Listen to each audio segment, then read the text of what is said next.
Una atavica questione d'onore o più semplicemente la gelosia di un fratello che non tollera l'amico frequenti la propria sorella. E così a Ceneda la lite in strada tra i due trentenni finisce in un far west.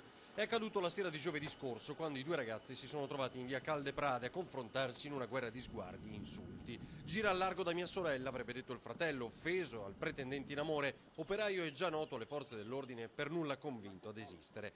Montata la rabbia, il fratello, non trovando effetti alle richieste insistenti, ha abbandonato il luogo del duello per recuperare in casa una pistola. E così, tornato in strada, ha minacciato ancora l'operaio, celibe, passando dalle parole ai fatti. Un colpo dietro l'altro, sperava di regolare i conti così, con una pistola d'aria compressa, mentre il pretendente se la dava a gambe. Ferito al collo, l'uomo si è fatto medicare al pronto soccorso e dopo l'aggressione è scattata la denuncia per il fratello offeso.